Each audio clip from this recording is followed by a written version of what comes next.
ಒಮ್ಮೆ video call ಮಾಡಿ ಮಾರೆ, ನೀವು ನೋಡ್ಬೇಕು. ಅಯ್ಯೋ ನಾನು ಮರಣದಲ್ಲಿ ಇದ್ದೀನಿ ಮಾರೆ, ತೊಂದರೆ ಇಲ್ಲ, ನನ್ನ ಫ್ರೆಂಡ್ಸ್ನವರಲ್ಲಿ ಕೇಳ್ತಾ ಇದ್ದಾರೆ, ಸ್ವಲ್ಪ ಹೊರಗಡೆ ಬಂದು ಒಂದು ವಿಡಿಯೋ ಕಾಲ್ ಮಾಡಿ. ಇಲ್ಲಿ ಕಲಾವಿದರಂದ್ರೆ ಹಾಗೆ ಅಷ್ಟು ಪ್ರೀತಿಸ್ತಾರೆ ಜನಗಳು. ಒಂದು ಗಡಿನಾಡು ಕಲಾವಿದ ನಾನು. ಆ್ಯಕ್ಚುಲಿ ಕಾಸರಗೋಡು ಡಿಸ್ಟ್ರಿಕ್ ಆಯಿತು. ಅದೇ ನಮ್ಮ ಗಡಿ ಅಂದರೆ ಕೇರಳ ಕರ್ನಾಟಕ ಗಡಿ ಪ್ರದೇಶ.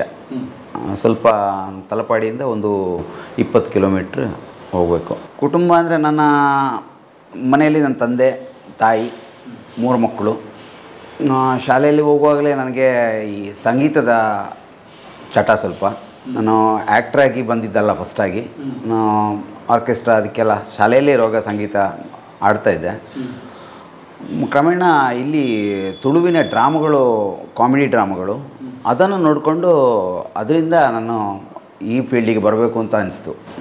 ಈ ಹಾಸ್ಯ ಮಾಡಬೇಕು, ಏನಾದರೂ ನಾಟಕದಲ್ಲಿ ಅಭಿನಯಿಸಬೇಕು ಅಂತ ಒಂದು ಆಸಕ್ತಿ ಬಂತು. ಮತ್ತು ನಾನು ನಾಟಕಕ್ಕೆ ತಂಡಕ್ಕೆ ಸೇರಿಕೊಂಡೆ. ನಾನು ಫಸ್ಟಿಗೆ ನವ್ಯಕಲಾರಂಗ ಅಂತೇಳಿ ಒಂದು ಅಲ್ಲಿ ಹವ್ಯಾಸಿ ತಂಡ ಇತ್ತು, ಅಲ್ಲೇ ನಾನು ಮಾಡ್ಕೊಂಡಿದ್ದೆ. ಮತ್ತು ನನಗೊಂದು ತಂಡ ಸಿಕ್ಕಿತು, ವೃತ್ತಿಪರ ತಂಡ ಅಂತೇಳಿ, ಅಮ್ಮ ಕಲಾವಿದರು ಅಂತೇಳಿ ವೃತ್ತಿಪರ ತಂಡ ಸಿಕ್ಕಿತ್ತು. ಅದರಲ್ಲಿ ಒಂದು 5 ವರ್ಷ ಮಾಡಿದೆ. ಮತ್ತು ಈಗ ರೀಸನಾಗಿ ನಾನು ಶಾರದಾ ತಂಡದ ICD ಕಲಾವಿದರು ಅಂತೇಳಿ ಅದರಲ್ಲಿ ನಾಟಕ ಮಾಡ್ತಾಯಿದ್ದೀನಿ. ನಾನು ಒಂದು 20 ವರ್ಷದ ಜರ್ನಿ ಡ್ರಾಮಾದಲ್ಲಿ.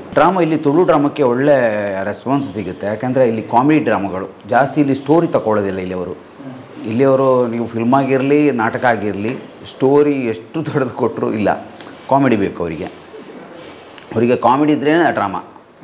ಇಲ್ಲಿ ನವೀನ್ ಡಿ ಪಾಟೀಲ್ ಆಗಿರಲಿ, ಕಾಪಿಕಾಡ್, ಮತ್ತು ದೇವದಾಸ್ ಕಾಪಿಕಾಡ್ ಅವರು, ಮತ್ತು ಭೋಜರಾಜ್, ಮತ್ತು ಅರವಿಂದಣ್ಣ, ಇವರೆಲ್ಲ ಇಲ್ಲಿಯ ನಮ್ಮ ಸ್ಟಾರ್ಗಳು.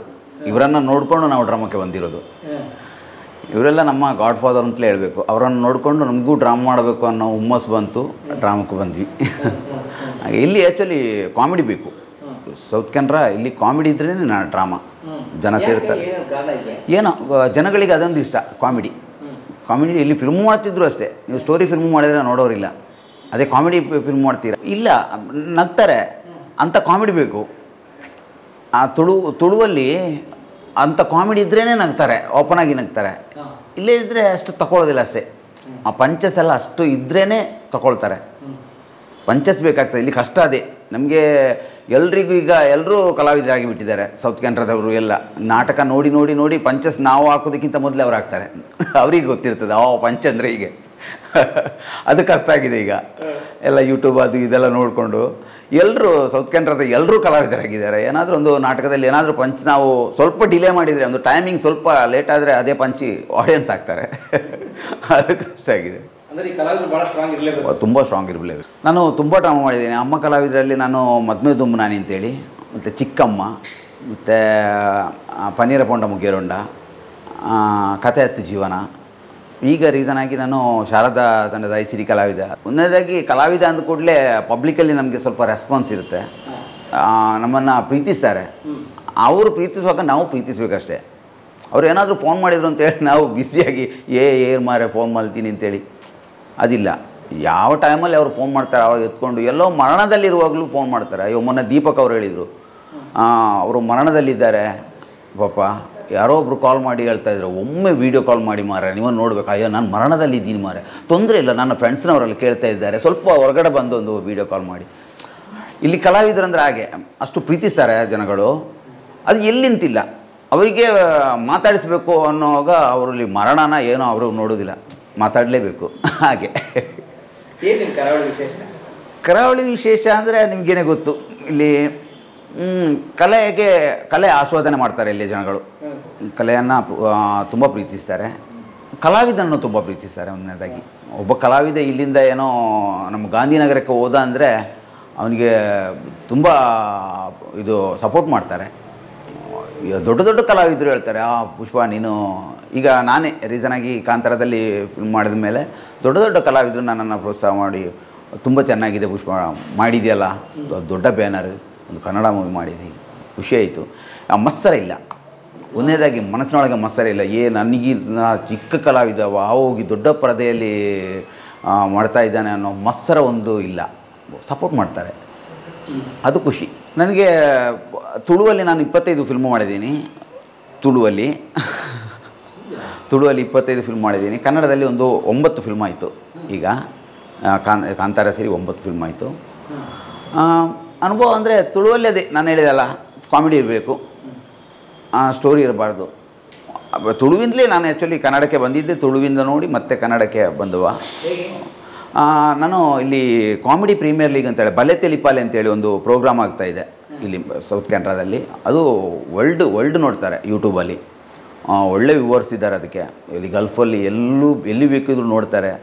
ಇಲ್ಲಿಯವರೆಲ್ಲ ಗಲ್ಫಲ್ಲಿ ಇದ್ದವರೆಲ್ಲ ನೋಡಿ ನಮಗೆ ಫೋನ್ ಮಾಡ್ತಾರೆ. ಎಲ್ಲಿಂದಲೂ ಫೋನ್ ನಂಬರ್ ತಗೊಂಡು ಸೂಪರ್ ಒಳ್ಳೆಯದಾಗಿದೆ. ಏನಂದರೆ ಕಾಮಿಡಿ ಇದು ಸ್ಕಿಟ್, ನಮ್ಮ ಕಾಮಿಡಿ ಕಿಲಾಡಿಗಳಿದೆಯಲ್ಲ ಅದೇ ರೀತಿ ತುಳುವಲ್ಲಿ ಅದು ಮೊದಲೇ ಆಗಿದೆ. ಬಲೆ ತೆಲಿಪಾಲೆ ಅಂತೇಳಿ ಪ್ರೋಗ್ರಾಮು ಸ್ಟಾರ್ಟ್ ಮಾಡಿದ್ದು. ಅಲ್ಲಿಂದ ನಮಗೆ ಸ್ವಲ್ಪ ಹೆಸರು ಬರಲಿಕ್ಕೆ ಸ್ಟಾರ್ಟ್ ಆಯಿತು. ಜನಗಳು ಗುರುತಿಸಲಿಕ್ಕೆ ಸ್ಟಾರ್ಟ್ ಮಾಡಿದರು ನಮ್ಮನ್ನು. ಮತ್ತು ಈಗ ನಾನು ವಿ4 ಚಾನಲಲ್ಲಿ premier league, comedy premier league ಅಂತ ಆಗ್ತಾಯಿದೆ. ಅದರಲ್ಲಿ ಈಗ ಮಾಡ್ತಾಯಿದ್ದೇವೆ. ನಮ್ಮದೊಂದು ತಂಡ ಇದೆ. ಈ ಡ್ರಾಮಾ ತಂಡದಲ್ಲಿ ನಾವು ಕಾಮಿಡಿ ಆರ್ಟಿಸ್ಟ್ ಒಂದು 4 ಜನ ಇದ್ದೀವಿ. ನಾವು ಅವರೇ ಮತ್ತೊಂದು ಇದರಲ್ಲಿ ಕುಡ್ಲ ಕುಸಾಲ್ ಅಂತೇಳಿ ಒಂದು ಟೀಮ್ ಕೊಟ್ಟು ಹಾಗೆ ಕೊಡ್ತಾ ಇದ್ದೀವಿ. ಸಿನಿಮಾಕ್ಕೆ ಬಂದಂತ ಹೇಳಿದರೆ ಫಸ್ಟಿಗೆ ನಾನು ಒರಿಯಾಡ್ ದೊರಿಯಾಸಲ್ ಅಂತೇಳಿ ಫಿಲ್ಮ್ ಬಂತು. ಒರಿಯಾಡ್ ದೊರಿಯಾಸಲ್ ವಿಜಯಕುಮಾರ್ ಕೋಡಿಯಾಲ್ ಬೈರ್ ಅವರ ಫಿಲ್ಮಲ್ಲಿ ನಾನು ಒಂದು ಸಣ್ಣ ರೋಲ್ ಮಾಡಿದೆ ಅಷ್ಟೇ. ತುಂಬ ಭಯ ಇತ್ತು. ಫಸ್ಟ್ ಟೈಮ್ ನಾನು ಕ್ಯಾಮರಾ ಫೇಸ್ ಮಾಡ್ತಾಯಿದ್ದೀನಿ. ಕ್ಯಾಮರಾ ಬರುವಾಗಲೇ ಭಯ, ಡಯಲಾಗ್ ಎಲ್ಲ ಎಲ್ಲೆಲ್ಲಿ ಹೋಗ್ತಾಯಿತ್ತು. ಅಲ್ಲಿ ನನಗೆ ಸ್ವಲ್ಪ ಅನುಭವ ಆಯಿತು, ಕಲೀಲಿಕ್ಕೆ ಆಯಿತು ಅಲ್ಲಿ. ಮತ್ತು ನಾನು ತುಂಬ ಗಿರ್ಗಿಟ್, ತುಂಬ ಒಳ್ಳೊಳ್ಳೆ ಇಂಗ್ಲೀಷ್, ಮತ್ತು ತುಂಬ 25 ಚಿತ್ರದಲ್ಲಿ ಒಂದು ಸಣ್ಣ ಪುಟ್ಟ ಅಭಿನಯಗಳನ್ನು ಮಾಡಿದ್ದೀನಿ. ಕನ್ನಡದಲ್ಲಿ ನಾನು ಹಿರಿಯ ಪ್ರಾಥಮಿಕ ಶಾಲೆ ಕಾಸರಗೋಡು ಅದರಲ್ಲಿ ಮಾಡಿದೆ. ಅದರಲ್ಲಿ ನಾನು ರಾಮಣ್ಣ ರೈ ಅವರ MIT ಡ್ರೈವರ್ ಆಗಿ ಮಾಡಿರೋದು. ಮತ್ತು ನಾನು ಬಿರಾದರ್ ಸರ್ ಅವರೊಂದಿಗೆ ಇದು ನುಗ್ಗೆಕಾಯಿ ಅಂತೇಳಿ ಮಾಡಿದೆ. ಮತ್ತೊಂದು ಇದು ಮಾಯಾ ಕನ್ನಡಿ ಅಂತೇಳಿ ಅದರಲ್ಲೊಂದು ಮಾಡಿದೆ. ಮತ್ತು ಈಗ ರೀಸನಾಗಿ ನೆಕ್ಸ್ಟ್ ಬರುವಂಥ ದೂರದರ್ಶನ ಅನ್ನೋ ಅದರಲ್ಲೊಂದು ಸಣ್ಣ ಪಾತ್ರ ಮಾಡಿದ್ದೀನಿ. ಹಾಗೆ ಒಂದು ಕೆಲವು ಪ್ರೊಡಕ್ಷನ್ ನಂಬರ್ 1 ಅಂತೇಳಿ ಹಾಕಿದ ಕೂಡಲೇ ನಮಗೆ ಯಾವ ಚಿತ್ರದ ಹೆಸರೇನು ಅಂತ ಗೊತ್ತಿರೋದಿಲ್ಲ. ಫಸ್ಟಿಗೆ ಪ್ರೊಡಕ್ಷನ್ ನಂಬರ್ ಅಂತೇಳಿ ಶೂಟಿಂಗ್ ಮಾಡ್ತಾರೆ. ಇನ್ನು ಹೆಸರು ಹಾಕಿ ಬಂದರೂ ನನಗೂ ಗೊತ್ತಾಗಲಿಕ್ಕಿಲ್ಲ ಯಾವ ಫಿಲ್ಮಲ್ಲಿ ನಾನು ಮಾಡಿದ್ದೀನಿ ಅಂತೇಳಿ ಕನ್ನಡ. ಹಾಗೆ ಸಿನಿಮಾ ಜರ್ನಿ. ಮೊದಲನೇ ಸಿನಿಮಾ ಕನ್ನಡದಲ್ಲಿ ನಾನು ಮೊದಲನೇ ಸಿನಿಮಾ ನಾನು ಇದು ನುಗ್ಗೆಕಾಯಿ ಅಂತೇಳಿ ಬಿರಾದರ್ ಸರ್ ಅವರೊಂದಿಗೆ, ಅದರಲ್ಲಿ ಮೊದಲನೇ ಸಿನಿಮಾ ಕನ್ನಡದಲ್ಲಿ. ಮತ್ತು ನಾನು ಸರ್ಕಾರಿಯಲ್ಲೂ ನನಗೆ ಚಾನ್ಸ್ ಅಂದರೆ ನಾನು ಫಿಲ್ಮಿಗೆ ಅಂತ ಹೇಳುವುದಲ್ಲ, ಆಡಿಷನ್ ಇಟ್ಟಿದ್ರು ಕಾಸರಗೋಡಲ್ಲಿ. ಆಡಿಷನ್ ಇಟ್ಟಾಗ ನನ್ನ ಫ್ರೆಂಡ್ ಒಬ್ಬರು ಇದ್ದಾರೆ ರಾಜು ಅಂತೇಳಿ, ಅವರು ಹೇಳಿದರು ಕಾಸರಗೋಡಲ್ಲಿ ಆಡಿಷನ್ ಇಟ್ಟಿದ್ದಾರೆ ಪುಷ್ಪ, ಹೋಗೋಣ ಅಂತೇಳಿ. ನಾನು ಡ್ರಾಮಾ ಆರ್ಟಿಸ್ಟ್ ಆದ ಕಾರಣ ನನಗೆ ರಾತ್ರಿ ನಿದ್ದೆ ಇಲ್ಲ, ಮತ್ತು ಅವತ್ತು ನಾಟಕ ಇದೆ ಬೇರೆ, ಹೋದರೆ ತುಂಬ ಲೇಟಾಗುತ್ತೆ, ಅಲ್ಲಿ ತುಂಬ ಜನ ಇರ್ಬೋದು ಅಂತೇಳಿ ನಾನು ಬೇಡ, ನಾನು ಬರೋದಿಲ್ಲ, ತೊಂದರೆ ಇಲ್ಲ ಅಂತೇಳಿ ಬಿಟ್ಬಿಟ್ಟೆ. ಅವರು ಈ ರಾಜು ಅದರಲ್ಲಿ ಆರ್ಟ್ ವರ್ಕೆಲ್ಲ ಮಾಡ್ತಾ ಇದ್ದದ್ದು ಸರ್ಕಾರಿಯಲ್ಲಿ. ಇವರಿಗೆಲ್ಲ ಒಂದು ಉಪ್ಪಳದಲ್ಲಿ ನಮ್ಮ ಮನೆಯ ಹತ್ರನೇ ಸಿಟಿಯಲ್ಲಿ ಮನೆ ಮಾಡಿಕೊಟ್ಟಿದ್ರು ಅವರಿಗೆ, ಒಂದು ಹೋಮ್ ಸ್ಟೇ. ಯಾರಿಗೆ ರಿಷಬ್ ಸರ್ ಅವರಿಗೆಲ್ಲ ಅವರು ಅಲ್ಲಿ ಉಳ್ಕೊಂಡಿದ್ರು. ಹಾಗೆ ನಾನು ಇವ್ರ ಹತ್ರ ಹೇಳಿದೆ, ಹೇಗೂ ಆಡಿಷನ್ಗೆ ಬರಲಿಕ್ಕೆ ಆಗಲಿಲ್ಲ, ನನಗೆ ಫಿಲ್ಮಿಗೂ ಸಿಗುವುದಿಲ್ಲ, ಒಂದು ಸೆಲ್ಫಿ ತಗೊಳ್ಳೋಕ್ಕೆ ನನ್ನನ್ನೊಂದು ಅಲ್ಲಿಗೆ ಬರಲಿಕ್ಕೆ ಹೇಳಬೇಕು. ರಿಷಬ್ ಸರ್ ಯಾವಾಗ ಅಲ್ಲಿ ಹೋಮ್ ಸ್ಟೇಯಲ್ಲಿ ಇರ್ತಾರೆ, ಒಮ್ಮೆ ನೀನು ಕರಿ, ನಾನು ಬರ್ತೀನಿ, ಅವರೊಂದಿಗೆ ಮಾತಾಡಿ ಸೆಲ್ಫಿ ತೆಗೊಳ್ಬೇಕು. ಅದಕ್ಕಿಂತ ಮೊದಲೇ ಅವ್ರ ಹತ್ರ ಮಾತಾಡಿದ, ಒಂದು ರಂಗಕಲಾವಿದ ಬರ್ತಾರೆ, ಏನಾದರೂ ಒಂದು ರೋಲ್ ಇದ್ದರೆ ಕೊಡಿ ಅಂತೇಳಿ. ನಂಗೆ ಗೊತ್ತಿರಲಿಲ್ಲ ಆ್ಯಕ್ಚುಲಿ. ಮಾತಾಡಿದ್ದ ರಿಷಬ್ ಸರ್ ಹತ್ರ. ನಾನು ಕರೆದ, ಬಾ ನೀನು, ರಿಷಬ್ ಸರ್ ಇದ್ದಾರೆ. ನಾನು ಹೋಗಿ ಸೆಲ್ಫಿ ಎಲ್ಲ ತಗೊಳ್ಳೋವಾಗ ಇವರು ಕೇಳಿದರು, ರಂಗಕಲಾವಿದ ಅಲ್ವಾ? ಹೌದು ಸರ್. ಏನು ರೋಲ್ ಮಾಡ್ತೀರೇನ್ರಿ ಕೇಳಿದರು. ಚಿಕ್ಕದು ರೋಲ್ ಮಾಡ್ಬೋದು ಸರ್ ಇದ್ದರೆ ಅಂತ ಹೇಳಿದೆ. ಅವರಿಗೊಂದು ಸ್ಕ್ರಿಪ್ಟ್ ಕೊಡಿ ಅಂತ ಹೇಳಿದರು. ಒಂದು ಸ್ಕ್ರಿಪ್ಟ್ ಕೊಟ್ಟರು, ಓದಿ ಅವರು ಸಣ್ಣ ಒಂದು ವರ್ಕ್ಶಾಪ್ ತಗೊಂಡ್ರು. ಓಕೆ ಇವರೇ ಮಾಡಲಿ ಅಂತೇಳಿ ನನಗೆ ಹಾಗೆ ರೋಲ್ ಸಿಕ್ಕಿದೆ ಆ್ಯಕ್ಚುಲಿ ನನಗೆ. ಹಾಗೆ ಸರ್ಕಾರಿಯಲ್ಲಿ ರೋಲ್ ಸಿಕ್ಕಿದ್ದು ಅನ್ಎಕ್ಸ್ಪೆಕ್ಟೆಡ್ ಆಗಿ. ನಾನು ಆಡಿಷನ್ಗೇನು ಹೋಗಿ ಸಿಕ್ಕಿದ್ದಲ್ಲ. ಸರ್ಕಾರಿ ಆದಮೇಲೆ ನಾನು ರಿಷಬ್ ಸರ್ ಅವರ ಫ್ಯಾನ್ ಆದೆ. ಮತ್ತು ಅವರು ಫಿಲ್ಮ್ ಮಾಡುವಾಗ ನನಗೊಂದು ಸಣ್ಣ ರೋಲ್ ಇರ್ಬೋದು ಅವರಲ್ಲಿ ಅಂತೇಳಿ ಒಂದು ಕುತೂಹಲ. ಅವರೊಂದು ಫಿಲ್ಮ್ ಮಾಡ್ತಾರೆ ಅಂತ ಹೇಳುವಾಗ ನನಗೊಂದು ಕುತೂಹಲ ಇರುತ್ತೆ, ಏನಾದರೂ ಒಂದು ಸಣ್ಣ ಪುಟ್ಟ ರೋಲ್ ಕೊಡ್ತಾರೆ ಅವರು ಅಂತೇಳಿ. ಹಾಗೆ ಕಾಂತಾರದಲ್ಲೂ ಅಷ್ಟೇ. ಕಾಂತಾರದಲ್ಲಿ ಟೈಮಲ್ಲಿ ನನಗೆ ಕೆಲಸ ಇಲ್ಲ, ಒಂದನೇದಾಗಿ ಮನೆಯಲ್ಲೇ ಇದ್ದೆ, ಡ್ರಾಮಾ ಯಾವುದೂ ಇಲ್ಲ, ಕೆಲಸ ಹೀಗೆ ಕಮ್ಮಿ ಇರುವಾಗ ನಾನು ಪ್ರಕಾಶಣ್ಣ, ನನಗೆ ಈಗಲೇ ಗೊತ್ತಾಯಿತು ರಿಷಬ್ ಸರ್ ಒಂದು ಕಾಂತಾರ ಫಿಲ್ಮ್ ತೆಗೀತಾರೆ ಅಂತೇಳಿ. ನಮ್ಮ ಪ್ರಕಾಶ್ ತುಮ್ಮಿನಾಡ್ ಅವ್ರ ಹತ್ರ ಕೇಳಿದೆ. ಪ್ರಕಾಶಣ್ಣ ರಿಷಬ್ ಸರ್ ಒಂದು ಫಿಲ್ಮ್ ಮಾಡ್ತಾ ಇದ್ದಾರಂತೆ, ರೋಲ್ ಏನಾದರೂ ಇರ್ಬೋದಾ ಅಂತೇಳಿ. ಅದು ಏನು ಕೆಲಸ ಇಲ್ಲ, ನನ್ನ ಕೆಲಸ ಸಿಗ್ಬೋದು. ಆಗ ಅವ್ರು ಹೇಳಿದರು, ಇಲ್ಲ ಪುಷ್ಪಣ್ಣ, ಎಲ್ಲ ರೋಲ್ ಎಲ್ಲ ಸೆಟ್ಟಾಗಿದೆ, ಸಣ್ಣ ಪುಟ್ಟ ರೋಲ್ ಇದೆ, ಅದೆಲ್ಲ ಕೊಡೋಕ್ಕೆ ನಮ್ಗೆ ಇಷ್ಟ ಇಲ್ಲ, ನೆಕ್ಸ್ಟ್ ಟೈಮ್ ನೋಡೋ ಪುಷ್ಪಣ್ಣ ಅಂತ ಹೇಳಿದರು. ಓಕೆ, ನಾನು ಅದು ಆಸೆ ಬಿಟ್ಬಿಟ್ಟೆ, ಸಿಗೋದಿಲ್ಲ ಅಂಥೇಳಿ. ಅಲ್ಲಿ ನನ್ನ ರೋಲ್ ಮಾಡಬೇಕಾದವರು ಅಲ್ಲಿ ಅವರಿಗೇನೋ ಪ್ರಾಬ್ಲಮ್ ಆಗಿ ಅವರು ಬರೋದಿಲ್ಲ, ನನಗೆ ಆಗಲಿಕ್ಕಿಲ್ಲ, ಕಷ್ಟ ಆಗುತ್ತೆ ಅಂತೇಳಿ ಅವರು ಹೊರಗಡೆ ಬಂದರು. ಹೊರಗಡೆ ಬಂದಾಗ ಪ್ರಕಾಶಣ್ಣ ನನ್ನನ್ನು ಕರೆಸ್ಕೊಂಡು ಹಾಗೆ ಮಾಡಿಸಿದ್ದು. ನನಗೂ ಅಲ್ಲಿ ಅನ್ಎಕ್ಸ್ಪೆಕ್ಟೆಡ್ ಆಗಿ ಸಿಕ್ಕಿದ್ದು. ರೋಲ್ ಇಲ್ಲ ಅಂತ ಹೇಳಿದವರು ಸಡನ್ನಾಗಿ ಏನೋ ದೈವ ಇಚ್ಛೆ ಇತ್ತು ನಾನು ಅಲ್ಲಿ ಮಾಡಬೇಕು ಅಂತೇಳಿ ಮಾಡಿದೆ. ಕ್ಯಾರೆಕ್ಟರ್ ಬಗ್ಗೆ ನನ್ನನ್ನು ಅಲ್ಲಿ ಕರೆಸ್ಕೊಂಡ್ರು. ಒಂದು ಸಂಡೇ ಒಂದಿನ ಹೋಗಿದ್ದೆ ನಾನಲ್ಲಿ, ಇಲ್ಲಿ ಹೆಮ್ಮಾಡಿ ಅಂತೇಳಿ ಕುಂದಾಪುರಕ್ಕೆ ಕರೆಸ್ಕೊಂಡ್ರು ನನ್ನನ್ನು. ಅಲ್ಲಿ ಹೋಗುವಾಗ ಹೋಮ್ ಸ್ಟೇಯಲ್ಲಿ ಇವರೆಲ್ಲ ಉಳ್ಕೊಂಡಿದ್ರು. ನನ್ನನ್ನು ಒಂದು 2 ದಿನಕ್ಕೆ ಅಂತ ಹೇಳಿದರು. ಮತ್ತು ಪ್ರಕಾಶಣ್ಣ ಫಸ್ಟಿಗೆ ಹೇಳಿದರು, ನಿಮ್ಮನ್ನೊಂದು ಸಣ್ಣ ಒಂದು ವರ್ಕ್ಶಾಪ್ ತೊಗೊಳ್ತಾರೆ, ಇಷ್ಟ ಆದರೆ ಇಟ್ಕೊಳ್ತಾರೆ, ಇಲ್ಲದಿದ್ದರೆ ಬೇರೆ ಯಾರಾದರೂ ಆರ್ಟಿಸ್ಟ್ ನೋಡ್ತಾರೆ ಅಂತೇಳಿ. ತುಂಬ ಭಯ ಇತ್ತು, ಏನೋ ನಾನು ಓಕೆ ಆಗ್ತೀನಾ ಇಲ್ವೋ ಅಂತೇಳಿ ಒಂದು ಭಯ ಇತ್ತು. ಹೋದೆ, ಒಂದು ಸ್ಕ್ರಿಪ್ಟ್ ಕೊಟ್ಟರು ನನಗೆ. ಸನಿಲ್ ಗುರು ಅವರು ತುಂಬ ಸಪೋರ್ಟ್ ಮಾಡಿದರು. ಮತ್ತು ಇವರೆಲ್ಲ ಹೇಳಿದ್ರಂತೆ, ಯಾರು ದೀಪಕ್ ಮತ್ತು ಬಾಕಿದ ರಾಜೀವಣ್ಣ ಅವರೆಲ್ಲ ಹೇಳಿದ್ರಂತೆ, ಇಲ್ಲ ಪುಷ್ಪಣ್ಣ ಮಾಡ್ತಾರೆ, ಅವರು ಹೇಗೂ ನಮ್ಮ ಸರ್ಕಾರಿಯಲ್ಲಿ ಒಟ್ಟಿಗಿದ್ದವರು, ಅವರೇ ಬರಲಿ ಅಂತೇಳಿ ಸ್ವಲ್ಪ ಇವರಿಗೆ ಪ್ರೆಷರ್ ಹಾಕಿದ್ರಂತೆ, ಇವರಿಗೆ ಪ್ರಕಾಶಣ್ಣನವರಿಗೆ. ಹಾಗೆ ನಾನು ಸ್ಕ್ರಿಪ್ಟ್ ಕೊಟ್ಟರು. ಅವರು ಸ್ಕ್ರಿಪ್ಟ್ ಕೊಟ್ಟ ಮೇಲೆ ಇವ್ರು ಹೇಳಿದರು, ಇದನ್ನು ಕಲೀರಿ ಪುಷ್ಪಣ್ಣ, ಕಲಿತು ರಿಷಬ್ ಸರ್ ನೈಟ್ ಬರ್ತಾರೆ, ಅವರು ಎದುರುಗಡೆ ನೀವು ಒಂದು ವರ್ಕ್ಶಾಪ್ ಸಣ್ಣ ಒಂದು ರಿಹರ್ಸಲ್ ಮಾಡಿ ಅಂತೇಳಿ. ಓಕೆ ಹೇಳಿದೆ. ಮತ್ತು ಇವರು ಗುರು ಅವರು ಹೇಳಿದರು, ಏನಾಗೋದಿಲ್ಲ ಪುಷ್ಪಣ್ಣ, ನೀವು ಡ್ರಾಮಾ ಎಲ್ಲ ಮಾಡ್ತೀರಲ್ಲ, ಭಯ ಪಡೋದೇನು ಬೇಡ, ಅವರು ಬಂದ ಕೂಡಲೇ ನೀವು ಡೈಲಾಗ್ ಹೊಡೀರಿ ಅಷ್ಟೇ ಅಂತೇಳಿ. ಆದರೂ ನನಗೊಂದು ಭಯ ಇತ್ತು. ಎಲ್ಲರೂ ಅಲ್ಲಿ ಇದ್ದವರೆಲ್ಲ ಸ್ಲಿಪ್ಪರ್ ಹಾಕ್ಕೊಂಡು ತಿರುಗ್ತಾಯಿದ್ರು, ಬ್ಲೂ ಸ್ಲಿಪ್ಪರ್. ಎಲ್ಲರೂ, ನಾನು ಕೇಳಿದೆ ಪ್ರಕಾಶಣ್ಣ ಎಲ್ಲರೂ ಬ್ಲೂ ಸ್ಲಿಪ್ಪರ್ ಹಾಕ್ಕೊಂಡಿದ್ದಾರೆ ಯಾಕೆ ಅಂತೇಳಿ. ಅದು ಅವರೆಲ್ಲ ಕುಂದಾಪುರದಿಂದ ಸೆಲೆಕ್ಟ್ ಆದಂಥ ಆ್ಯಕ್ಟ್ರಸ್ಗಳು, ಅವರಿಗೆಲ್ಲ ಸೆಲೆಕ್ಟ್ ಆದ ಕೂಡಲೇ ಸ್ಲಿಪ್ಪರ್ ಕೊಡ್ತಾರೆ ಅಂತೇಳಿ. ಯಾಕಂದರೆ ಅದು ನಾಳ್ದು ಶೂಟಿಂಗ್ ಆಗುವಾಗ ಅದು ಹಳತ್ತಾಗಿರಬೇಕು, ಅದಕ್ಕೋಸ್ಕರ ಮೊದಲೇ ಕೊಟ್ಟಿರ್ತಾರೆ. ನನಗೆ ಗೊತ್ತಿರಲಿಲ್ಲ ಆ್ಯಕ್ಚುಲಿ, ನಾನು ಯಾಕೆ ಸ್ಲಿಪ್ಪರ್ ಹಾಕಿದ್ದಾರೆ, ಅದೆಲ್ಲ ಸೆಲೆಕ್ಟ್ ಆದ ಕೂಡಲೇ ಸ್ಲಿಪ್ಪರ್ ಸಿಗುತ್ತೆ ಅಂತೇಳಿ. ನನಗೊಂದು ಆಸೆ ಇತ್ತು ಸ್ಲಿಪ್ಪರ್ ತೊಗೊಳ್ಬೇಕು ಅಂತೇಳಿ. ನನಗಲ್ಲಿ ಫಿಲ್ಮಲ್ಲ ಮುಖ್ಯ, ಈಗ ಸ್ಲಿಪ್ಪರ್ ಮುಖ್ಯ ಆಯ್ತಲ್ಲಿ. ಅದೊಂದು. ಹಾಗೆ ನಾನು ಡೈಲಾಗ್ ಎಲ್ಲ ಕಲಿತು ನೈಟ್ ಆಗುವಾಗ ರಿಷಬ್ ಸರ್ ಅವ್ರು ಬಂದರು. ಪುಷ್ಪಣ್ಣ ಹೇಗಿದ್ರೆ ಪುಷ್ಪಣ್ಣ? ಡೈಲಾಗ್ ಕಲ್ತ್ರಾಗಿ ಹೇಳಿದ್ರು. ಕಲ್ತಿದ್ದೀನಿ ಸರ್. ಯಾವುದು ಮಾಡುವ? ಜೈಲಿದ್ದು ಮಾಡುವ ಸರ್ ಅಂತ ಹೇಳಿದೆ. ಜೈಲಿಂದ ಒಂದು ತಪ್ಪಿಸುವಂಥ ಒಂದು ಇದು ಮಾಡ್ತೀವಲ್ಲ, ಅದನ್ನು ಮಾಡುವಂಥ. ಓಕೆ ಕೂತ್ಕೊಂಡು ಡೈಲಾಗ್ ಹೇಳಿದೆ. ಭಯ ಇತ್ತು ಮನಸ್ಸಲ್ಲಿ, ಸ್ಲಿಪ್ಪರ್ ಸಿಗುತ್ತೋ ಇಲ್ವೋ ಅಂತೇಳಿ. ಹಾಗೆ ಎಲ್ಲ ಡೈಲಾಗ್ ಆದಮೇಲೆ ಅವ್ರು ಹೇಳಿದರು, ಪುಷ್ಪಣ್ಣ ನಂಬರ್ ತೊಗೊಳ್ಳಿ, ಸ್ಲಿಪ್ಪರ್ ಕೊಡಿ.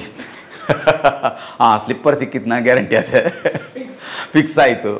ಹಾಗೆ ನಾನು 2 ದಿನಕ್ಕೆ ಅಂತೇಳಿ ಹೋದವ, ಅಲ್ಲಿ 25 ದಿನ ಸಿಕ್ಕಿತ್ತು ನನಗೆ.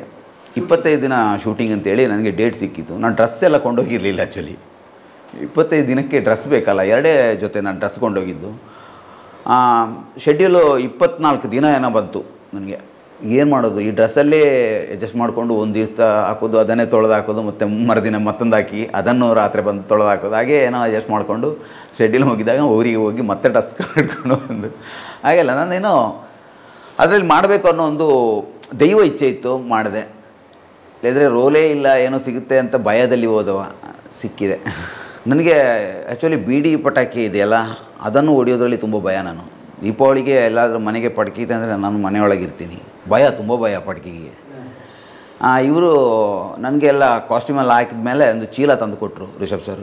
ಏನು ಸರ್ ಅದು? ನೋಡೋ ಗರ್ನಲ್ ಅಂದರೆ ನಮ್ಮೂರಿನಲ್ಲಿ ನೇಮಕ್ಕೆಲ್ಲ ಹೊಡಿತಾರೆ, ಅದು ತುಂಬ ಸಣ್ಣ ಬತ್ತಿ, ಇಷ್ಟೇ ಸಣ್ಣ ಬತ್ತಿ, ದೊಡ್ಡ ಬತ್ತಿ ಏನಲ್ಲ, ಇಷ್ಟೇ ಸಣ್ಣ ಬತ್ತಿ. ನಾನು ನೋಡಿದೆ, ಅಯ್ಯೋ ಇದು ಇಷ್ಟು ಸಣ್ಣ ಬತ್ತಿ, ಇದು ಬೆಂಕಿ ಹಿಡಿದು ಕೈಯಲ್ಲೇ ಹೊಡಿಬೋದು. ನನಗೆ ಅಭ್ಯಾಸನೇ ಇಲ್ಲ ಇದು ಪಟಾಕಿ ಹೊಡಿಯೋದು. ನಾನು ಹೇಳಿದೆ, ಯಾರು ಸರ್ ಹೊಡಿಲಿಕ್ಕೆ? ನೀವೇ ಹೊಡಿಬೇಕು, ನೀವೇ ಅಲ್ವಾ ಪಟಾಕಿ, ಗರ್ನಲ್ ಹಬ್ಬು ನೀವೇ ಹೊಡಿಬೇಕು ರೀ ಅಂತೇಳಿ. ನಾನು ಮನೆಯಲ್ಲೇ ಹೊಡಿಲಿಲ್ಲ ಸರ್, ಏನಿದ್ದಾರೆ ಹೊಡಿಯೋಕ್ಕೆ ಅಂತೇಳಿ ಅವರೇ ಒಂದು ತಗೊಂಡು ಬೆಂಕಿ ಕೊಟ್ಟು ಎಸರಿದು. ಸ್ವಲ್ಪ ಧೈರ್ಯ ಬಂತು, ಇವರೇ ಎಸೆದ್ರಲ್ಲ ಮತ್ತೆ ನನಗೇನು ಎಸಿಲಿಕ್ಕೆ ಅಂತೇಳಿ ಎಸ್ದೆ. ಒಂದು 10 ನಾನು ಹೊಡೆದಿದ್ದೀನಿ. ಮತ್ತು ಅವರೇ ಹೇಳಿದರು, ಏನೋ ಅವರಿಗೆ ಭಯ ಆಯಿತು, ಏನೋ ಕೈಯಲ್ಲಿ ಹೊಡಿಯೋದು ಬೇಡ ಅಂತೇಳಿ, ಪುಷ್ಪಣ್ಣ ಬೆಂಕಿ ಕೊಟ್ಟಾಗೆ ಮಾಡಿ ಪರವಾಗಿಲ್ಲ ಎಸ್ಬಿಡಿ ಅಂತೇಳಿ. ಮತ್ತು ಹಾಗೆ ಎಸ್ದೆ. ಆದರೂ ಬೆಂಕಿ ಕೊಟ್ಟೇ ಎಸ್ತದ್ದು ಜಾಸ್ತಿ. ಮತ್ತು ಧೈರ್ಯ ಬಂತು ನನಗೆ, ಇನ್ನೆಲ್ಲಾದರೂ ಪಟಾಕಿಗೆ ಕಾಂಟ್ರಾಕ್ಟ್ ಸಿಕ್ತಿದ್ರೆ ಒಪ್ಕೊಳ್ಬೋದು ಅಂತಾಯಿತು. ಹಾಗೆ ಪಟಾಕಿ ಅದು ಒಂದು ಎಕ್ಸ್ಪೀರಿಯನ್ಸ್ ಆಯಿತು ನನಗೊಂದು, ಪಟಾಕಿ ಹೊಡಿಬೋದು ನನ್ನಿಂದ ಅಂತೇಳಿ ಒಂದು ಧೈರ್ಯ ತುಂಬಿದವರು. ಶೂಟಿಂಗ್ ಒಳ್ಳೆ ಎಕ್ಸ್ಪೀರಿಯನ್ಸ್. ನಾನು ಇಷ್ಟು ಫಿಲ್ಮ್ ಮಾಡಿದ್ದೆ, ಬಟ್ ಇದೊಂದು ಹೊಸ ಎಕ್ಸ್ಪೀರಿಯನ್ಸ್ ನನಗೆ. ದೊಡ್ಡ ಸೆಟ್, ಹೊಂಬಾಳೆ ಬ್ಯಾನರ್. ನಾನೇನೋ ಹೊಂಬಾಳೆ ಬ್ಯಾನರ್ ಅಂತ ನನಗೆ ಗೊತ್ತಿರಲಿಲ್ಲ. ನಾನು ಹೋದಾಗ ನನಗೆ ರಿಷಬ್ ಸರ್ ಅವರ ನಿರ್ದೇಶನದಲ್ಲಿ ಮಾಡಬೇಕು, ಅದೇ ಒಂದು ಆಸೆ. ಅಲ್ಲಿ ಹೋದಾಗ ಡಬ್ಬಲ್ ಧಮಾಕ, ಒಂದು ಹೊಂಬಾಳೆ ಮತ್ತೊಂದು ರಿಷಬ್ ಸರ್. ಹಾಗೆ ದೊಡ್ಡ ಸೆಟ್ ಅಂದರೆ ಇಲ್ಲಿವರೆಗೆ ನಾನು ನೋಡಲಿಲ್ಲ. ಇಷ್ಟು ಸೆಟ್ಟಲ್ಲಿ ಇಲ್ಲಿವರೆಗೆ ನಾನು ನೋಡೋದಂಥ ಸೆಟ್ಗಳು, ಮನೆಗಳು ಒಂದು 10-15 ಮನೆಗಳು. ನಾನು ಮನೆಯಂತೆ ಭಾವಿಸಿದೆ. ಅಲ್ಲಿ ಒಂದು ಹಳ್ಳಿಯಲ್ಲಿ ಮನೆ ಇರಬೇಕು ಅಂತೇಳಿ ನೋಡುವಾಗ ಎಲ್ಲ ಸೆಟ್ಗಳು. ಇವು ದೇವಸ್ಥಾನ ಮಾಡಿದರು, ಅದು ಸೆಟ್. ಟೋಟಲ್ ಅಲ್ಲಿ ಜನಗಳು, ಆರ್ಟಿಸ್ಟ್, ಕುಂದಾಪುರದ ಆರ್ಟಿಸ್ಟ್ ಎಲ್ಲ ನಮಗೆ ಹೊಸಬ್ರು. ಅವರೆಲ್ಲ ಒಳ್ಳೆ ರೀತಿಯಲ್ಲಿ ಟ್ರೀಟ್ ಕೊಡ್ತಾಯಿದ್ರು. ನಾವೊಂದು 10-18 ಜನ ಗ್ರೂಪು. ಆ ಗ್ರೂಪ್ ಅಂದರೆ ಒಂದು ಕುಟುಂಬ ಥರ ಇದ್ದೀವಿ ಅಲ್ಲಿ. ಎಲ್ಲ ಶೂಟ್ ಮುಗಿದು ಬರಬೇಕಾದ್ರೆ ಅಯ್ಯೋ ಅಳುವೇ ಬಂದೋಗ್ಬಿಡ್ತು. ಹೇಳಿದರೆ ಇದೊಂದು ಕುಟುಂಬವನ್ನು ಬಿಟ್ಟು ಹೋಗ್ತೀನೋ ಏನೋ ಅಂತ ಫೀಲ್ ಆಗ್ತಾಯಿತ್ತು ನನಗೆ. ಅಷ್ಟು ಜಾಲಿ ಆಗ್ತಾಯಿತ್ತು ಅಲ್ಲಿ. ಎಲ್ಲಿವರೆಗೆ ಅಂದರೆ ನಾವು 18 ಜನ ಒಂದು ಗ್ರೂಪು. ನಾವೆಲ್ಲ ಬೆಳಿಗ್ಗೆ ಒಂದು 4 ಗಂಟೆಗೆ ಒಂದು TTಯಲ್ಲಿ ಹೋಗ್ತೀವಿ. ಕುಂದಾಪುರದಿಂದ ಒಂದು 35 ಕಿಲೋಮೀಟ್ರ್ ಹೋಗ್ಬೇಕು ಒಳಗೆ, ಕೆರಾಡಿಗೆ, ಕಾಡು ಪ್ರದೇಶ. ಕುಂದಾಪುರ ನಮಗೆ ರೂಮ್ ಇರೋದು, ನಮಗೆ ನೈಟ್ ಸ್ಟೇ ಆಗೋಕ್ಕೆ ಕುಂದಾಪುರದಲ್ಲಿ. ಅಲ್ಲಿಂದ ಬೆಳಿಗ್ಗೆ ನಾವು 4 ಗಂಟೆಗೆ ಹೊರಡ್ತೀವಿ. 4ಕ್ಕೆ ಹೇಳಿದರೆ ಅಲ್ಲಿಗೆ ಮುಟ್ಟಬೇಕಲ್ಲ, ನಮಗೆ 6 ಗಂಟೆಗೆ ಅಲ್ಲಿ ಮುಟ್ಟಬೇಕು. ಒಂದು 2 ಗಂಟೆ ಜರ್ನಿ ಇದೆ. ಅದು ರೋಡು ಸರಿ ಇಲ್ಲ, ಸ್ಲೋ ಹೋಗಬೇಕು ಗಾಡಿ. ಒಂದು 30-35 ಗಾಡಿ ಒಟ್ಟಿಗೆ ಹೋಗ್ತಾ ಇರ್ತೀವಿ. ಅಷ್ಟು ಗಾಡಿಗಳಿರುತ್ತೆ. ಹಾಗೆ ಹೋಗ್ಬೇಕಾದ್ರೆ ಎಲ್ಲ ನಿದ್ದೆಯಲ್ಲಿರ್ತಾರೆ. ಶೂಟಿಂಗ್ ಎಲ್ಲ ಮುಗಿದು ಪ್ಯಾಕಪ್ ಆದಮೇಲೆ ಸಂಜೆ ಬರಬೇಕಾದ್ರೆ ನಾವೆಲ್ಲ ಒಟ್ಟಿಗೆ ಬರೋದು, ಈ 18 ಜನ ಒಟ್ಟಿಗೆ ಬರೋದು. TTಯಲ್ಲಿ ಬರಬೇಕಾದ್ರೆ ಜಾಲಿಯಾಗಿ ಅಂತ್ಯಾಕ್ಷರಿ ಆಡಿಕೊಂಡು, ಟೈಮ್ ಇದೆ, ಒಂದು 2 ಗಂಟೆ ಜರ್ನಿ ಇದೆ, ಅಂತ್ಯಾಕ್ಷರಿ ಆಡಿಕೊಂಡು ಜೋಕ್ಸ್ ಎಲ್ಲ ಹೇಳ್ಕೊಂಡು ಹೀಗೆ ಬರೋದು. ಇದು ರಿಷಬ್ ಸರಿಗೆ ಗೊತ್ತಾಯ್ತು, ನಿಮ್ಮದೆಲ್ಲ ಒಂದು ಗ್ರೂಪ್ ಆಗಿದೆ ಅಂತೆ, ಏನೋ ಹೋಗ್ಬೇಕಾದ್ರೆ ಎಲ್ಲ ಜಾಲಿ ಮಾಡ್ಕೊಂಡು ಹೋಗ್ತೀರಾ ಅಂತ ಗೊತ್ತಾಯ್ತು ನನಗೆ ಅಂತೇಳಿ. ಕಿಶೋರ್ ಸೇರಿದ್ರು, ನಮ್ಮ ಕಿಶೋರ್, ಅವರಿಗೂ ಗೊತ್ತಾಯ್ತು. ಅವರು ಬಂದು ನಮ್ಮೊಂದಿಗೆ ಸೇರಲಿಕ್ಕೆ ಸ್ಟಾರ್ಟ್ ಮಾಡಿದರು. ಏನು ರೀ ಸಂಜೆ ಹೋಗುವಾಗ ಜಾಲಿ ಅಂತೆ, ಅಂತ್ಯಾಕ್ಷರಿ ಎಲ್ಲ ಆಡ್ಕೊಂಡು ಹೋಗೋದಂತೆ. ಅವರಿಗೆ ಬೇರೆಯೇ ಸಪ್ರೇಟ್ ಕಾರಿದೆ, ಅವರ ರೂಮು ಬೇರೆಯೇ. ನಮ್ಮ ಫ್ಲ್ಯಾಟಲ್ಲೆಲ್ಲ ಬೇರೆಯೇ ಎಲ್ಲೋ ರೂಮ್ ಕೊಟ್ಟಿದ್ದಾರೆ. ಇವರು ಕಡೆಗೆ ಏನು ಮಾಡಿದ್ರು ಅಂದರೆ, ಕಾರನ್ನು ಬಿಡೋದು, ನೀವು ಹಿಂದ್ಗಡೆಯಿಂದ ಬನ್ನಿ, ಇವರು TTಯಲ್ಲಿ ಬರೋದು, ಕಿಶೋರ್ ಸರ್ ನಮ್ಮೊಂದಿಗೆ ಅಂತ್ಯಾಕ್ಷರಿ ಆಡ್ಕೊಂಡು ಬರೋದು. ಅದೊಂದು ಮಜಾನೇ ಬೇರೆ. ಆ ಕಿಶೋರ್ ಸರ್ ಇದ್ದಾರೆ ನಮ್ಮೊಂದಿಗೆ, ಲೆಜೆಂಡ್ ಆ್ಯಕ್ಟ್ರ್ ಅವರು ನಮ್ಮೊಂದಿಗೆ ಸೇರಿಕೊಂಡು ಮಕ್ಕಳಾಗೋದು. ನಾವು ಎಲ್ಲರಿಗೂ ಲೋಕಲ್ ಥರ ಇರೋದು, ಅವರು ನಮ್ಮ ಥರನೇ ಲೋಕಲ್ ಆಗಿಬಿಟ್ರು. ಹಾಗೆ ಜಾಲಿ. ಡೈಲಿ ಅವ್ರು ಬರೋದು, ಪಾಪ ನಮ್ಮೊಂದಿಗೆ ಬರೋದು. ಅಲ್ಲಿ ಕುಂದಾಪುರದಲ್ಲಿ ಇಳಿಸಿ ಏನಾದರೂ ಒಂದು ಐಸ್ ಕ್ರೀಮ್ ಪಾರ್ಲರಿಗೆ ಹೋಗೋದು, ಎಲ್ಲರಿಗೆ ಐಸ್ ಕ್ರೀಮ್ ತಿನ್ನಿಸೋದು. ಅದೊಂದು ಮಜಾನೇ ಬೇರೆ. ಅವರ ವ್ಯಕ್ತಿತ್ವ ನನಗೆ ತುಂಬ ಹಿಡಿಸಿತು. ಸಿಂಪಲ್ ಮನುಷ್ಯ. ಅವರಿಂದ ತುಂಬ ಕಲಿತೆ ನಾನು, ಹೇಗಿರಬೇಕು. ಒಂದು ನಟ 1-2 ಫಿಲ್ಮ್ ಮಾಡಿದ ಮೇಲೆ ಸ್ವಲ್ಪ ಹಾಂ ಬರುತ್ತೆ. ಸಾಧಾರಣ ನಾನು ನೋಡಿದ್ದೀನಿ, 2 ಫಿಲ್ಮ್ ಆ್ಯಕ್ಟ್ ಮಾಡಿದ ಕೂಡಲೇ ಸ್ವಲ್ಪ ಒಂದು ಮಾತಾಡೋ ರೀತಿಯೆಲ್ಲ ಚೇಂಜ್ ಆಗಿರುತ್ತೆ. ಬಟ್ ಈ ವ್ಯಕ್ತಿ ಅಂತ ಇಷ್ಟು ಫಿಲ್ಮ್ಗಳು ಮಾಡಿದ್ದಾರೆ, ಬೇರೆ ಬೇರೆ ಭಾಷೆಯಲ್ಲಿ ಮಾಡಿದ್ದಾರೆ. ವ್ಯಕ್ತಿತ್ವ ನೋಡಿ ನನಗೆ ಆಶ್ಚರ್ಯ ಆಯಿತು. ನಾನು ಅವ್ರನ್ನ ಕೇಳಿದೆ, ಏನು ಸರ್ ನಿಮ್ಮನ್ನು ನಾವು ಫಿಲ್ಮಲ್ಲಿ ವಿಲನ್ ಶೇಡಲ್ಲಿ ನೋಡಿದ್ದು, ನಾವು ಜಾಸ್ತಿಯಾಗಿ ವಿಲನೇ ಮಾಡಿದ್ದು, ಮಲಯಾಳಂ ತಮಿಳಲ್ಲೆಲ್ಲ ವಿಲನ್ ಶೇಡೇ ಮಾಡಿದ್ದು. ಇದು ನಿಮ್ಮ ವ್ಯಕ್ತಿತ್ವನೇ ಚೇಂಜ್ ಸರ್. ಇಲ್ಲಿ ಏನು ರೀ ಅದು ನಟನೆ, ಇದು ನಿಜ ಜೀವನ ಏನಿದೆ ಮತ್ತೆ ಅಂತೇಳಿ. ತುಂಬ ಸಿಂಪ್ಲಿ ಮನುಷ್ಯ. ಅವರಿಂದ ತುಂಬ ಕಲ್ತ್ಕೊಂಡಿದ್ದೀನಿ ನಾನು. ಅಂಥ ಸೆಟ್, ತುಂಬ ಜಾಲಿಯಾಗಿರೋವಂಥ ಸೆಟ್. ರಿಷಬ್ ಸರ್ ಅಂತೂ ಹೇಳೋದೇ ಬೇಡ. ತುಂಬ ನಾವು ಬೆಳಿಗ್ಗೆ ಹೋಗ್ಬೇಕಾದ್ರೆ ಮೊದಲೇ ಅವರಲ್ಲಿ ಇರ್ತಾರೆ ಸೆಟ್ಟಲ್ಲಿ, ಬೇಗ ಬಂದಿರ್ತಾರೆ. ಫಿಲ್ಮಿನ ಬಗ್ಗೆನೇ ಮಾತಾಡ್ತಾ ಇರ್ತಾರೆ. ಅಲ್ಲಿ ಬಂದ ಕೂಡಲೇ ಎಲ್ಲರಿಗೆ ಗುಡ್ ಮಾರ್ನಿಂಗ್ ಒಳ್ಳೆ ಎನರ್ಜಿಯಲ್ಲಿ ಇರ್ತಾರೆ. ಬೆಳಿಗ್ಗೆನೇ ಏನು ನಿದ್ದೆ ಇಲ್ಲ, ಗುಡ್ ಮಾರ್ನಿಂಗ್ ಎಲ್ಲರಿಗೆ ಗುಡ್ ಮಾರ್ನಿಂಗ್ ಹೇಳ್ಕೊಂಡು ಶೂಟಿಂಗ್ ಸ್ಟಾರ್ಟ್ ಮಾಡ್ತಾರೆ. ಅದೇ ಎನರ್ಜಿ ಸಂಜೆ ತನಕ ಇರುತ್ತೆ. ಪ್ಯಾಕಪ್ ಆದರೂ ನಾವೆಲ್ಲ ಸ್ವಲ್ಪ ಈ ಬಿಸಿಲು ಅದು ಇದೆಲ್ಲ ತಾಗಿ ಸ್ವಲ್ಪ ಅಲ್ಲಿಗೆ ಬಚ್ಚಿರ್ತೀವಿ, ಗಾಡಿಯಲ್ಲಿ ಹೋಗಿ ರೂಮ್ ಸೇರಿಕೊಂಡ್ರೆ ಸಾಕು ಅಂತೇಳಿ. ಬಟ್ ಈಗಪ್ಪ ಆಗಲ್ಲ. ಈ ಬೆಳಿಗ್ಗೆ ಹೇಗಿರ್ತಾರೆ ಅದೇ ಎನರ್ಜಿಯಲ್ಲಿರ್ತಾರೆ ಸಂಜೆ ತನಕಲೂ. ನನಗೆ ವಿಶೇಷ ಆಯಿತು, ಅಯ್ಯೋ ನಮಗೆಲ್ಲ ನಾವು ದುಡಿಲೇ ಇಲ್ಲ ಆ್ಯಕ್ಚುಲಿ. ನಾವು ಅಲ್ಲಿ ಹೋಗಿ ಶೂಟಿಂಗ್ ಇಲ್ಲದ ಟೈಮಲ್ಲಿ ಅಲ್ಲಿ ಮನೆಯಲ್ಲಿ ಕೂತ್ಕೊಂಡು ಹರಟೆ ಹೊಡೆದು ಬರೋದು. ಒಂದು ಸಣ್ಣ ಪುಟ್ಟ ಏನಾದರೂ ಕ್ಯಾಮರಾ ಫೇಸ್ ಮಾಡಲಿಕ್ಕಿರುತ್ತೆ ಒಮ್ಮೊಮ್ಮೆ. ಇವರು 12 ಗಂಟೆ ಇಷ್ಟು ಬೆಳಿಗಿಂದ ಸಂಜೆ ತನಕ ಇಷ್ಟು ಒದ್ದಾಡಿ ಅವರೂ ಆ್ಯಕ್ಟ್ ಮಾಡ್ತಾರೆ, ಕ್ಯಾಮರಾ ನೋಡ್ತಾರೆ, ಬಾಕಿದ್ದ ಆ್ಯಕ್ಟ್ರನ್ನ ನೋಡಿಕೊಂಡು ಸ್ವಲ್ಪನೂ ಎನರ್ಜಿ ಡೌನ್ ಆಗೋದಿಲ್ಲ ಅಂದರೆ ಏನು ಮನುಷ್ಯ ಇವರು ಅಂತೇಳಿ. ಮತ್ತು ಗೊತ್ತಾಯ್ತು ಏನೆಂದರೆ, ಈ ಚಿತ್ರವನ್ನು ಪ್ರೀತಿಸಿ ಮಾಡಿದ್ದಾರೆ ಅವರು. ಅಷ್ಟು ಪ್ರೀತಿಸಿದ್ದಾರೆ ಈ ಫಿಲ್ಮನ್ನು. ಆದ ಕಾರಣ ಅವರಿಗೆ ಆಯಾಸ ಆಗ್ತಾ ಇರಲಿಲ್ಲ. ಅವರು ಯಾವ ವಿಷಯದಲ್ಲಿ ನಾವು ತುಂಬ ಪ್ರೀತಿಸ್ತೀವೋ ನಮಗೆ ಆಯಾಸ ಇರೋದಿಲ್ಲ. ಇವರು ಅಷ್ಟೇ ಆ ಚಿತ್ರನ ಅಷ್ಟು ಪ್ರೀತಿಸಿದ್ದಾರೆ, ಅಷ್ಟು ಪ್ರೀತಿ ಕೊಟ್ಟು ಮಾಡಿದ್ದಾರೆ ಅವರು. ಆದ ಕಾರಣ ಅವರಿಗೆ ಆಯಾಸನೇ ಆಗಿಲ್ಲ ಅಂತ ನನ್ನ ಅನಿಸಿಕೆ. ಅಷ್ಟು ಎನರ್ಜಿಯಾಗಿರ್ತಾಯಿದ್ರು ಅವರು. ಅದೊಂದು ವಿಶೇಷ ರಿಷಬ್ ಸರ್ ಅವ್ರದ್ದು. ತುಂಬ ಇದೆ, ಅಯ್ಯೋ ನಮ್ಮ ಸೆಟ್ಟಲ್ಲಿ ತುಂಬ ಇದೆ. ಕಿಶೋರ್ ಸರ್ ಅವರೊಂದಿಗೆ ಒಂದು ಬೆರೆತದ್ದು ಅದೆಲ್ಲ ಮರೀಲಿಕ್ಕೆ ಇಲ್ಲ. ನಮಗೆಲ್ಲ ನಮ್ಮಲ್ಲಿ ಸಣ್ಣ ಸಣ್ಣ ಕಲಾವಿದರು ಅವರೊಂದಿಗೆಲ್ಲ ನಾವು ಮಾಡ್ತೀವಿ ಅಂತ ನಾನು ಫಸ್ಟಿಗೆ ಹಿರಿಯ ಪ್ರಾಥಮಿಕ ಶಾಲೆಯಲ್ಲಿ ಅನಂತಕುಮಾರ್ ಸರ್ ಒಟ್ಟಿಗೆ ಮಾಡ್ತೀನಿ ಅನ್ನೋಗಲೇ ನನಗೆ ಅಯ್ಯೋ, ಅನಂತ್ನಾಗ್ ಸರ್ ಅವರೊಂದಿಗೆ ಮಾಡೋಗಲೇ ಅಯ್ಯೋ ನಾನು ಇಷ್ಟು ಸಣ್ಣ ಕಲಾವಿದ ಅವರೊಂದಿಗ ಅಂತೇಳಿ ನನಗೂ. ಅದು ಅಲ್ಲದೆ ನಾನು ಅವರನ್ನು ಲೂನಾದಲ್ಲಿ ಕರ್ಕೊಂಡು ಹೋಗ್ಬೇಕು ನನ್ನೊಟ್ಟಿಗೆ ಕೂತ್ಕೊಂಡು. ಅದೊಂದು ಬೇರೆಯೇ. ಅವರು ಕೂತ್ಕೊಂಡಿದ್ದಾರೆ ಅನಂತ್ನಾಗ್ ಸರ್, ಕೂತ್ಕೊಂಡು ಹಿಂದಿನಿಂದ ಕೇಳ್ತಾ ಇದ್ದಾರೆ, ಗಾಡಿ ಓಡಿಸ್ಲಿಕ್ಕೆ ಬರ್ತದಲ್ಲಪ್ಪ ಅಂತೇಳಿ. ಬರುತ್ತೆ ಸರ್ ಹೇಳಿದ್ರೆ ಎಲ್ಲರೂ ಕೌಚಿ ಹಾಕಿದ್ರೆ ಬರುತ್ತೆ ಸರ್ ಅಂತೇಳಿ, ಓಕೆ ಓಕೆ ಜೋಪಾನ ಅಂತೇಳಿ. ಅಂಥ ಮೇರ್ನಟರೊಟ್ಟಿಗೆ ನಾನು ಮಾಡಿದ್ದೀನಿ ಅನ್ನೋಗ ನನಗೇ ನಂಬಲಿಕ್ಕಾಗೋದಿಲ್ಲ. ಅದು ದೇವರು ಕೊಟ್ಟ ಒಂದು ಪ್ರಸಾದ ಅಂತಲೇ ನಾನು ತಿಳ್ಕೊಂಡಿರೋದು. ಅನಂತ್ನಾಗ್ ಸರ್ ಆಗಿರಲಿ, ರಿಷಬ್ ಸರ್ ಮತ್ತು Pramod sir, Kishore sir, Achyut sir, ಇವರೊಂದಿಗೆಲ್ಲ ನಾನು ಅದೆಲ್ಲ ಒಂದು ಕನಸಾಗಿತ್ತು ನನಗೆ ನಿಜವಾಗಿ. ನಾನು ಶಾಲೆಯಲ್ಲಿದ್ದದ್ದು ಸಂಗೀತದ ಚಿಂದ. ಬಟ್ ಇಲ್ಲಿಯ ಈ ತುಳುನಾಡಿನ ಈ ಇದರಿಂದಾಗಿ ನಾನು ನಟ ಆದೆ. ನಟ ಆಗಿ ನನಗೆ ಇವರೆಲ್ಲ ಸಿಕ್ಕಿದ್ರು. ನಟ ಆದ ಕಾರಣ ಇವರೆಲ್ಲ ಸಿಕ್ಕಿದ್ರು. ಎಲ್ಲೋ ಸಂಗೀತ ಆಗದಿದ್ದರೆ ವಿಜಯ ಪ್ರಕಾಶ್ ಸರ್ ಹಾಗೆಲ್ಲ ಸಿಕ್ತಿದ್ರೆ ಏನೋ ಹೇಳಿದ್ರೆ ತಲೆಬರ ಆಗಿರ್ಬೋದು ಮೋಸ್ಟ್ಲಿ. ಹಾಗೆ ಎಲ್ಲಾದರೂ ಸಿಕ್ತಿದ್ರೇನೋ. ನಟ ಆದ ಕಾರಣ ಇವರೆಲ್ಲ ಸಿಗ್ತಾ ಇದ್ದಾರೆ. ಇನ್ನೂ ದೊಡ್ಡ ದೊಡ್ಡ ಕಲಾವಿದರು, ದೊಡ್ಡ ದೊಡ್ಡ ಆ್ಯಕ್ಟರ್ಗಳು ಸಿಗ್ಬೋದು. ಮತ್ತೊಂದು ನನಗೊಂದು ಆಸೆ ಇದ್ದದೆಂದರೆ ಪುನೀತ್ ಸರ್ ಅವರೊಂದಿಗೆ ಭೇಟಿ ಆಗಬೇಕು ಅಂತೇಳಿ. ಅದು ನನಗೆ ತಪ್ಪೋಯ್ತು. ಅದೊಂದು ತುಂಬ ಬೇಸರ ಇದೆ. ನಾನು ಸರ್ಕಾರಿ ಆದಾಗ ನಮ್ಮ ಟೀಮಲ್ಲಿದ್ದವರೆಲ್ಲ ಪುನೀತ್ ಸರ್ ಅವರನ್ನು ಕಾಣಲಿಕ್ಕೆ ಹೋಗಿದ್ದರು, ಪ್ರಕಾಶ್ ಅವರೆಲ್ಲ ಹೋಗಿದ್ದರು. ಅವರು ಒಂದು ಹೊಸ ಕಲಾವಿದನಿಗೆ ಸಪೋರ್ಟ್ ಮಾಡೋವಂಥ ಮನಸ್ಸು ಅವ್ರದ್ದು, ಪುನೀತ್ ಸರ್ ಅವ್ರದ್ದು. ನನಗೆ ತುಂಬ ಆಸೆ ಇತ್ತು ಅವರೊಂದಿಗೆ ಒಂದು ಸೆಲ್ಫಿ ತೆಗೊಳ್ಬೇಕು. ನಟನೆ ಮಾಡೋದು ಮತ್ತಿನ ವಿಷಯ, ಅದು ಸಿಕ್ಕಿದರೆ ಲಾಟ್ರಿ ಹೊಡೆದಾಗೆ. ಒಂದು ಸೆಲ್ಫಿ ಅವರೊಂದಿಗೆ ತಗೊಳ್ಬೇಕು ಅನ್ನೋ ಆಸೆಯಲ್ಲಿದೆ. ಸಿಕ್ಕಿಲ್ಲ ಪಾಪ, ನನಗೆ ಭಾಗ್ಯ ಇಲ್ಲ ಅಷ್ಟೇ. ಮತ್ತು ಈಗ ನನಗೆ ಪ್ರಕಾಶಣ್ಣ ನೋಡೋದು ಸ್ವಲ್ಪ ಅವರೊಂದಿಗೆ ಆ್ಯಕ್ಟ್ ಮಾಡಿದವರು ಪ್ರಕಾಶಣ್ಣ ಇದ್ದಾರೆ, ನನ್ನ ಫ್ರೆಂಡ್. ನನಗೆ ಅದೊಂದು ಖುಷಿ ಇದೆ, ಅವರೊಂದಿಗೆ ಮಾಡಿದ್ದಾರೆ. ಯಾರೋ ಅಪ್ಪು ಸರ್ ಅವರೊಂದಿಗೆ ಮಾಡಿದವರು ನನ್ನೊಂದಿಗೆ ಒಂದು ಫ್ರೆಂಡ್ ಆಗಿದ್ದಾರೆ ಅಂತೇಳಿ ಒಂದು ಖುಷಿ ಇದೆ. ತುಂಬ ಬೇಡಿಕೆ ಇದೆ. ಫಿಲ್ಮ್ ಒಂದು 3 ಫಿಲ್ಮಿಗೆ ಬಂದಿದೆ ಕೈಯಲ್ಲಿ, ಡೇಟ್ ಕೊಡಲಿಲ್ಲ.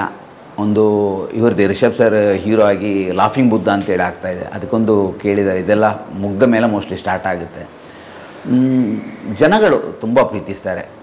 ಯಾವಾಗಂತಿಲ್ಲ ಫೋನ್ ಬರುತ್ತೆ, ರಾತ್ರಿ ನೈಟೆಲ್ಲ ಗಲ್ಫಿಂದ ಎಲ್ಲ ಫೋನ್ ಬರುತ್ತೆ. ಅದು ನಂಬರ್ ಇಲ್ಲದ ಮೆಸೆಂಜರಿಗೆ ಫೋನ್ ಮಾಡ್ತಾರೆ. ಅದು ಖುಷಿಯಾಗುತ್ತೆ. ಎಲ್ಲರೂ ಒಂದು ನಮ್ಮನ್ನು ಪ್ರೀತಿಯಿಂದ ಮಾತಾಡಿಸ್ತಾರಲ್ಲ. ಮೊದಲೇ ನಾನು ಸ್ವಲ್ಪ ಸೌತ್ ಕೆನರಾದಲ್ಲಿ ಸ್ವಲ್ಪ ಪರಿಚಯ ಇದ್ದೆ. ಈ ಕಾಮಿಡಿ ಶೋ ಎಲ್ಲ ಮಾಡಿದ ಕಾರಣ ಸ್ವಲ್ಪ ಸೌತ್ ಕೆನರಾದಲ್ಲಿ ಸ್ವಲ್ಪ ಪರಿಚಯ ಇದ್ದೆ ನಾನು. ಈಗ ಟೋಟಲ್ ಕರ್ನಾಟಕ ಬಿಟ್ಟು ಹೊರದೇಶದಲ್ಲೂ ನಾನು ಸ್ವಲ್ಪ ಪ್ಯಾನ್ ಇಂಡಿಯಾ. ನಿಜವಾಗಿಯೂ ನಾನು ಕನ್ನಡದಲ್ಲಿ ಮಾಡಿದೆ, ಮೊದಲು ಮಾಡಿದ್ದೆ, ತುಳುವಲ್ಲಿ ಮಾಡಿದ್ದೆ. ಮಲಯಾಳಂ ಆ್ಯಕ್ಚುಲಿ ನಾನು ಕಾಸರಗೋಡು ಆದ ಕಾರಣ ಮಲಯಾಳ ಯಾವಾಗಾದರೂ ಸಿಗ್ಬೋದು ಅನ್ನೋ ಆಸೆಯಲ್ಲಿದ್ದೆ. ಸಿಗ್ಬೋದು, ನಾನು ಸ್ವಲ್ಪ ಮಲಯಾಳ, ನನ್ನ ಮನೆಯಲ್ಲೆಲ್ಲ ಮಲಯಾಳನೇ ಮಾತಾಡೋದು, ನಾನು ಮಲಯಾಳಿಸೆ. ಆದರೆ ನನಗೊಂದು ಅದೊಂದು ಸಿಗ್ಬೋದು. ಬಟ್ ತಮಿಳು, ತೆಲುಗು, ಹಿಂದಿ ಎಲ್ಲ ಮಾಡ್ತೀನಿ ಅಂತ ಕನಸಲ್ಲೂ ಅಂದಿರಲಿಲ್ಲ ಸಿಗ್ತದಂತ. ಬಟ್ ಇದರಲ್ಲಿ ನಾನು ಪ್ಯಾನ್ ಇಂಡಿಯಾ ಆ್ಯಕ್ಟ್ರ್ ಅದೇ, ಅದೊಂದು ಖುಷಿ ಇದೆ ನನಗೆ. ತಮಿಳು ಯಾರಾದರೂ ಕೇಳಿದರೆ ಹೇಳ್ಬೋದು, ತಮಿಳು ಮಾಡಿದ್ದೀನಿ ರೀ, ನಾನು ತೆಲುಗು ಮಾಡಿದ್ದೀನಿ, ಹಿಂದಿ ಮಾಡಿದ್ದೀನಿ ಅಂತ ಹೇಳ್ಬೋದು. ಡಬ್ಬಿಂಗ್ ಯಾರೋ ಮಾಡಿರ್ಬೋದು, ಬಟ್ ಮಾಡಿದ್ದೀನಿ ಅಂತ ಹೇಳ್ಬೋದು. ಇದು ನಿಮ್ಮ ಜೀವನ ನಾನು ಇದೇ ಡ್ರಾಮಾ ಜಾಸ್ತಿ. ನಾನೊಂದು ಅಲ್ಯೂಮಿನಿಯಂ ಫ್ಯಾಬ್ರಿಕೇಷನ್ ಶಾಪ್ ಇಟ್ಟಿದ್ದೀನಿ. ಬಟ್ ಅದನ್ನು ನಾನೀಗ ಸೈಡ್ ಬಿಸ್ನೆಸ್ ಆಗಿ ಇಟ್ಕೊಂಡಿದ್ದೀನಿ. ಜಾಸ್ತಿಯಾಗಿ ಇದೆ ನನ್ನ ನಟನೆ, ಫಿಲ್ಮು, ಡ್ರಾಮಾ, ಕಾಮಿಡಿ ಶೋ, ಇದರಲ್ಲೇ ಹೋಗ್ತಾ ಇದೆ. ಕುಟುಂಬ ನಾನು ಈಗ ಇರೋದು ನನ್ನ ತಮ್ಮ, ನನ್ನ ಹೆಂಡತಿ, 2 ಮಕ್ಕಳು, ಅಮ್ಮ, ತಮ್ಮನ ಹೆಂಡತಿ, ತಮ್ಮನ 2 ಮಕ್ಕಳು. ದೊಡ್ಡ ಕುಟುಂಬ. ಈಗ ಪರವಾಗಿಲ್ಲ, ಒಳ್ಳೆ ಇದೆ. ಇನ್ನು ನೆಕ್ಸ್ಟ್ ನೋಡಬೇಕು. ಎಲ್ಲರೂ ಫಿಲ್ಮ್ ನೋಡಿದವರು ಒಂದು ಅವಕಾಶ ಕೊಟ್ಟರಾಯಿತು. ಸಣ್ಣ ಕಲಾವಿದನಿಗೆ ಒಂದೊಂದು ಅವಕಾಶ ಕೊಟ್ಟರೆ ಅಷ್ಟೇ. ಕಲಾವಿದನ ಜೀವನ ಅಂದರೆ ಅಷ್ಟೇ ಅಲ್ವಾ.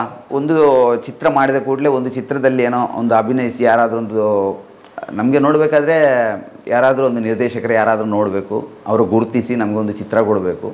ಅದೇ ನಮಗಿರೋದು. ನಮಗೆ ಒಂದು ಚಿತ್ರ ಕೊಟ್ಟರೆ ಅದೇ ದೊಡ್ಡ ಒಂದು ಕೆಲಸ ಕೊಟ್ಟಾಗೆ ನಮಗೆ ಕೆಲಸ ಸಿಕ್ಕಿತ್ತು, ಅದರಲ್ಲೇ ಬದುಕುವವರು ನಾವು ಅಷ್ಟೇ. ರಸಮಂಜರಿ ರಂಗೇರಿ